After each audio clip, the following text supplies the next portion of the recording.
അപ്പോഴും യുണൈറ്റഡിൻ്റെ ലീഡ് അവിടെ തന്നെയുണ്ട്, ഒപ്പം 1-ാം സ്ഥാനവും. ഗോൾ ഡിഫറൻസിൽ ടൈറ്റിൽ അടിക്കാൻ സിറ്റി ഒരു ഗോൾ കൂടെ സ്കോർ ചെയ്ത് വിജയം ഉറപ്പാക്കണം. കിരീടത്തിനും 2-ാം സ്ഥാനത്തിനുമിടയിൽ ഒരൊറ്റ ഗോളിൻ്റെ ദൂരം മാത്രം. സമയം നീങ്ങിക്കൊണ്ടേയിരുന്നു. ഗ്യാലറിയിൽ പല സിറ്റി ആരാധകരും ഫ്രസ്ട്രേഷൻ കൊണ്ട് പുളയുന്നുണ്ട്.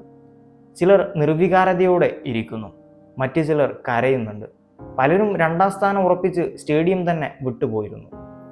മത്സരം സമനിലയിൽ അവസാനിച്ച് അത്ഭുതങ്ങൾ ഏതുമില്ലാതെ യുണൈറ്റഡ് ലീഗ് നേടിയെന്ന് ഉറപ്പിച്ചു നിൽക്കെ ബോക്സിന് പുറത്തു നിന്നും അഗ്യൂറോ ബലോട്ടല്ലിയിലേക്ക് ഒരു പാസ് നൽകുന്നുണ്ട്.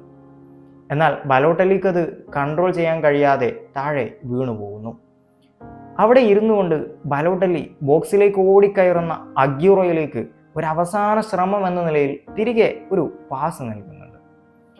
ഒരൊറ്റ ടച്ച് മുന്നോട്ടെടുത്ത് അഗ്യൂറോ പന്തിനെ വലയിലേക്ക് പായിച്ച് ജേഴ്സി ഊരി ഓടുമ്പോൾ കമൻട്രി ബോക്സിൽ നിന്നും അഗ്യൂറോ എന്നൊരു വിളി മുഴങ്ങിക്കേൾക്കുന്നുണ്ട്. ഒരൊറ്റ ഗോളിൽ നീണ്ട 44 വർഷത്തിന് ശേഷം അവരാദ്യമായി ടൈറ്റിൽ നേടുമ്പോൾ എത്തിഹാദ് വാസ് റപ്റ്റിംഗ്. ഇതിൻ്റെ ഒരു കൗതുകം എന്താണെന്ന് വെച്ചാൽ, മരിയ ബലോട്ടല്ലിക്ക് പ്രീമിയർ ലീഗിൽ ആകെ ഒരു അസിസ്റ്റ് മാത്രമേ ഉള്ളൂ. But he delivered when it was needed.